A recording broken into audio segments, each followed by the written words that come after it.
بسم اللہ الرحمن الرحیم الحمد للہ وحدہ والصلاة والسلام علی من لا نبی بعد اما بعد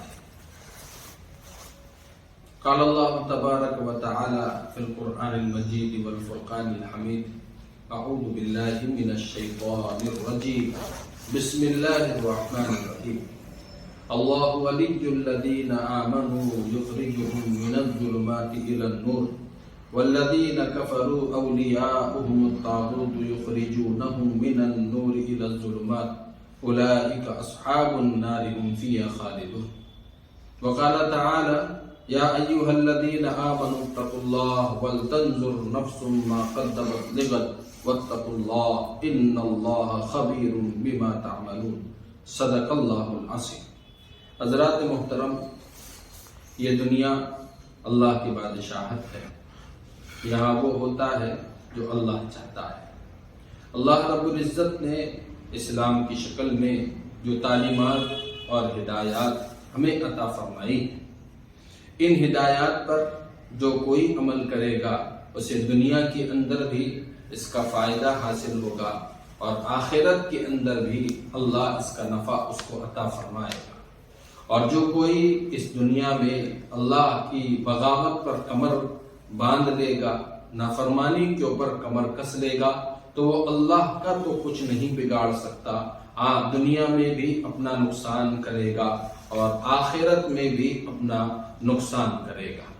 اس لیے اس دنیا میں اللہ رب العزت نے ہماری فلاح بہبودگی کے لیے ہمیں جو ہے قرآن کریم عطا فرمایا ہے، ہمیں جو ہے اللہ کے نبی صلی اللہ علیہ وسلم کی احادیث مبارکہ عطا فرمائی گئی ہے تاکہ ہم اس کے مطابق اپنے آپ کو چلانے کی کوشش کریں، جس کے نتیجے کے اندر ہمیں کامیابی اور بھلائی عطا ہو۔ دیکھیے، جس طرح حق نازل فرمایا گیا ہے اسی طرح باطل بھی ساتھ ہی اترا ہے۔ حضرت آدم علیہ السلام جس دن نازل کیے گئے، شیطان بھی اسی دن اتارا گیا، حق جس دن اتارا گیا ہے باطل بھی اسی دن اتارا گیا۔ دونوں کی کشمکش قیامت تک کے جاری رہے گی، اور شیطان کا تو کام ہی ہے کہ وہ انسان کو ہر اس کام کے اوپر آمادہ کرے جس کام کے اندر خدا کی نافرمانی ہوتی ہو، اپنے پیدا کرنے والے کی حکم عدولی ہوتی ہو، جن کاموں کے اندر انسان اپنے پیدا کرنے والے کا ناشکرہ بندہ بن کر سامنے آتا ہے اور شیطان کا غلام بن جاتا ہے۔ شیطان کی تو یہی کوشش ہوتی ہے، اسی لیے آپ نے دیکھا ہوگا کہ شیطان انسان کو گناہوں کے اوپر آمادہ کرتا ہے اور اللہ رب العزت کی باؤنڈری پھلانگنے کی اس کے اندر ہمت اور جرأت پیدا کرنے کی کوشش کرتا ہے، لیکن ان ہمت اور جرأت کے پیدا کرنے کے چند اسباب ہیں، چند باتیں وہ انسان کو سجھا دیتا ہے، چند باتیں وہ انسان کو سمجھا دیتا ہے، اور انسان بھی بڑا نادان اور بیوقوف بن جاتا ہے، اور شیطان کی ان باتوں میں آ کر وہ ان جملوں کے اوپر یقین کر بیٹھتا ہے کہ یقیناً یہ بات تو صحیح ہے۔ جیسا کہ جب انسان شیطان کی مان لیتا ہے، گناہ کے اوپر کمر باندھ لیتا ہے اور گناہ اسے اچھے لگنے لگتے ہیں، وہ اس دھرتی کے اوپر اللہ کا کھا کر اللہ کا مقابلہ کرنے کی کوشش کرتا ہے اور گناہ کر کر کے لذتیں حاصل کرنا چاہتا ہے۔ تو جب کبھی کوئی بندہ مومن، جب کوئی انسان جب گناہ کرنے کا اس کے دل میں داعیہ پیدا ہوتا ہے اور شیطان اس کام کے اوپر اس کی مدد کرتا ہے اور اس کو ابھارتا ہے، سب سے پہلا کام انسان کے دل میں جو بات آتی ہے وہ یہ ہوتا ہے کہ مجھے کوئی نہیں دیکھ رہا ہے۔ انسان جب گناہ کرتا ہے تو سب سے پہلی بات اس کے دل میں یہ آتی ہے کہ مجھے کوئی نہیں دیکھ رہا ہے۔ یہ بات انسان کو نڈر بنا دیتی ہے، یہ بات انسان کو گناہوں کے اوپر آمادہ کرتی ہے، اور شیطان دھیرے دھیرے اس بات کو اس کے دل کے اندر مضبوط کرتا چلا جاتا ہے اور وہ تمام باتیں ماحول اس کے سامنے پیش کرتا ہے، جس کے نتیجے کے اندر انسان کو یقین ہو جاتا ہے۔ لیکن انسان نادان ہے، بیوقوف ہے کہ وہ شیطان کی باتوں کے اندر آ جاتا ہے اور وہ بھول جاتا ہے کہ اس عالم میں ایک ہستی ہے، ایک ذات ہے جو اس کی ہمیشہ دیکھ رہی ہے، اس کو ہمیشہ دیکھ رہی ہے۔ قرآن کریم میں اللہ رب العزت نے ارشاد فرمایا ہے ان ربک لبالمرصاد، بے شک تیرا پروردگار تیری گھات کے اندر ہے۔ مرصاد کہا جاتا ہے یعنی گھات لگانے، شکاری۔ جیسا کہ آپ نے دیکھا ہوگا جب کوئی شکاری کسی جانور کا شکار کرتا ہے اور شکار عنقریب کرنا چاہتا ہے تو وہ اپنی سانس کو روک لیتا ہے، وہ اپنی پلکوں کو روک لیتا ہے، وہ اپنے بدن کی حرکت کو روک لیتا ہے، مکمل طریقے سے اپنے آپ کو ساکت کرنے کی کوشش کرتا ہے تاکہ شکاری کو کہیں بھنک نہ لگ جائے۔ بس اللہ یہی کہنا چاہتا ہے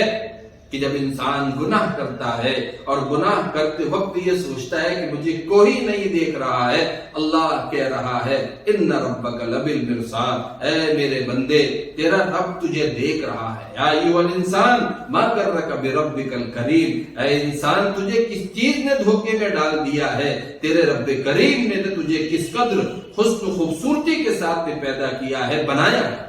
لیکن انسان اس وقت شیطان کا اہلکار بن جاتا ہے، انسان اس وقت شیطان کا غلام بن جاتا ہے، اور انسان اس وقت گناہوں کا غلام بن جاتا ہے اور وہ اللہ کی حدود کو پھلانگنے کی کوشش کرتا ہے۔ جب بھی انسان کے دل میں گناہ کرنے کا داعیہ پیدا ہوتا ہے تو شیطان اس کے دل میں ان باتوں کو پیدا کرتا ہے۔ تو پہلی بات تو یہ کہی گئی ہے، یہ سمجھاتا ہے کہ مجھے کوئی نہیں دیکھ رہا ہے، لیکن اللہ نے قرآن کریم میں اس کا جواب دیا ہے کہ اے انسانوں یہ نہ سمجھو کہ تمہیں کوئی نہیں دیکھ رہا ہے، بلکہ تمہارا پیدا کرنے والا ہمیشہ ہر لمحہ ہر آن تمہیں دیکھ رہا ہے۔ اسی طریقے سے جب انسان اللہ کا کھا کر اللہ کا مقابلہ کرنے کی کوشش کرتا ہے، گناہ کے ذریعے لذتیں حاصل کرنا چاہتا ہے، تو دوسرا مرحلہ اس کے گناہ کرنے کے اندر یہ آتا ہے کہ وہ یہ سوچتا ہے، اس کے دل میں یہ بات آتی ہے کہ کسی کو پتا نہیں میں کیا کر رہا ہوں، کسی کو پتا نہیں میں فون پر بات کر رہا ہوں، کسی کو خط لکھ رہا ہوں، یا میں اپنے کمرے کے اندر اپنے بیڈ روم کے اندر اپنے موبائل کے ساتھ میں لگا ہوا ہوں، کوئی دیکھنے والا نہیں ہے، کسی کو پتا نہیں ہے میں کس کام کے اندر لگا ہوا ہوں، جبکہ یہ ایسا بھی نہیں ہے۔ یہ انسان کی اپنی نادانی ہوتی ہے، کیونکہ گناہ کا مادہ ہی یہ ہے کہ انسان کو اپنے رب سے غافل کر دیتا ہے، انسان کو اپنے پیدا کرنے والے کی طرف سے اس کو ہٹا دیتا ہے، اور صرف وہ دنیا ہی کے اندر منہمک ہو کر وہ اپنے آپ کو صرف دنیا کے بٹورنے اور دنیا کی لذتوں کو حاصل کرنے کے پیچھے دوڑتا ہے۔ اس لیے وہ یہ سوچ بیٹھتا ہے کہ کسی کو پتا نہیں۔ اللہ نے قرآن کریم میں اس کا جواب دیا کہ نہیں ایسا نہیں ہے،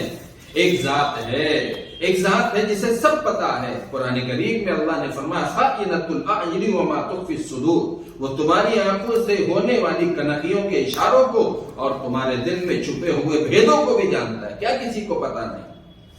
تم اپنی کنکھیوں کے ذریعے سے کسی کو اشارہ کر رہے ہو، دنیا والے چاہے نہ دیکھے لیکن تمہارا رب دیکھ رہا ہے،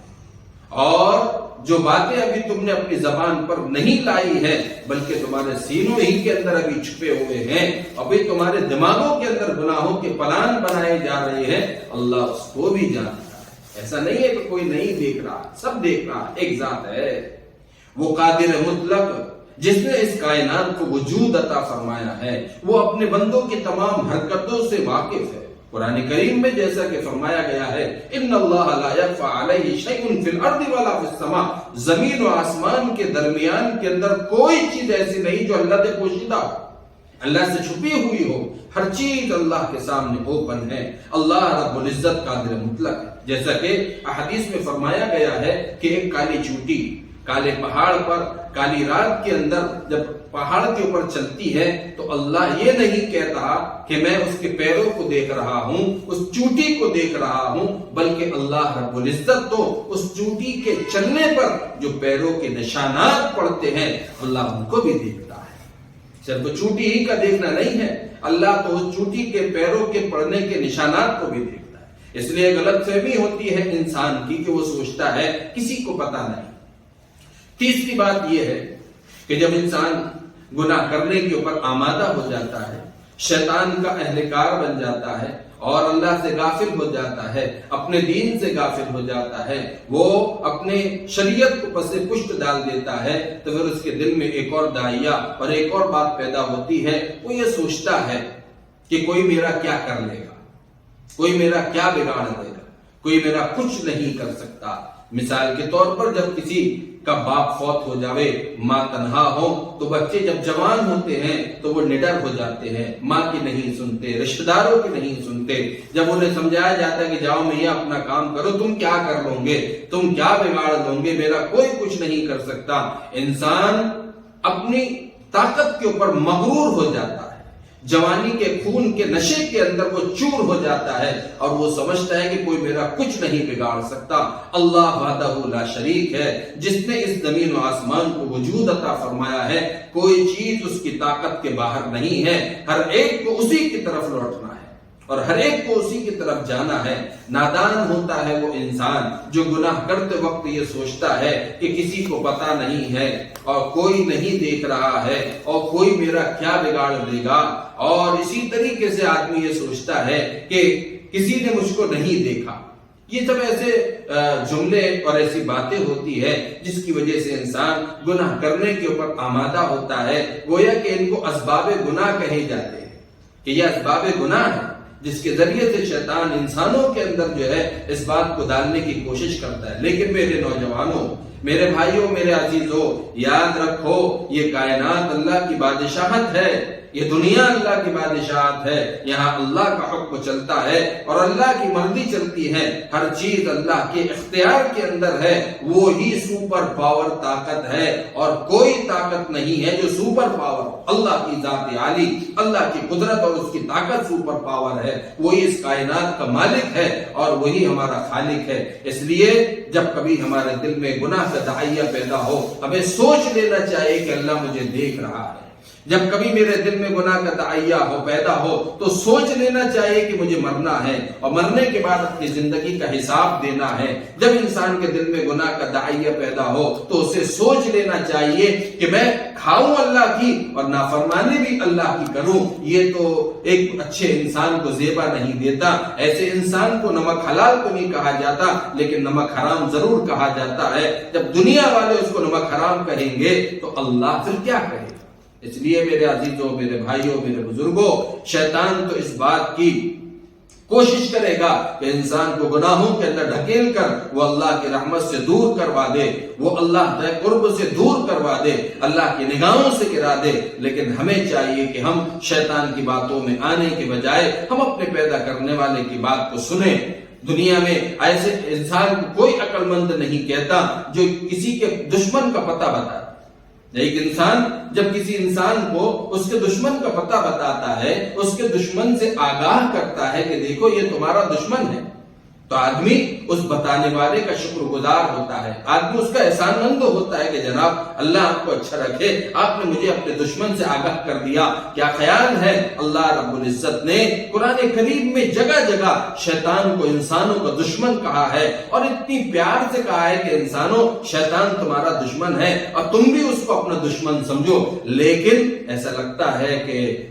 انسان تو انسان، مسلمان بھی دنیا کے اندر اس طرح زندگی گزار رہا ہے جیسے کہ شیطان نام کی کوئی چیز ہی نہیں ہے، وہ خود شیطان بن چکا ہے، وہ خود اپنے پیدا کرنے والے کی نافرمانی پر کمر باندھ چکا ہے۔ اس لیے ہمیں چاہیے کہ ہم اپنے پیدا کرنے والے کی نافرمانی کے بجائے اس کی فرمانبرداری کی قسم کھائے، ہم اپنے پیدا کرنے والے کی نافرمانی کے بجائے ہم اس سے محبت کی بات کریں اور اس کے محبت کو حاصل کرنے کی کوشش کریں۔ جب اس دنیا سے رخصت ہو کر آخرت میں جائیں گے تو پھر اللہ کے سامنے کھڑے ہو کر کہنے کا منہ باقی رہے گا، ورنہ اگر اسی گنہگاری والی زندگی کو لے کر اللہ کے دربار میں حاضر ہوں گے تو ہمارے لیے مصیبت کھڑی ہو جائے گی۔ شیطان دیکھ کر مسکرا رہا ہوگا لیکن ہم اس وقت شیطان کو کچھ نہیں کر سکتے۔ اللہ کرے کہ اللہ ہمیں یہ بات سمجھا دے کہ شیطان ہمارا دشمن ہے اور وہ ہم سے ہر وہ کام کرانے کی کوشش کرے گا جو اللہ رب العزت سے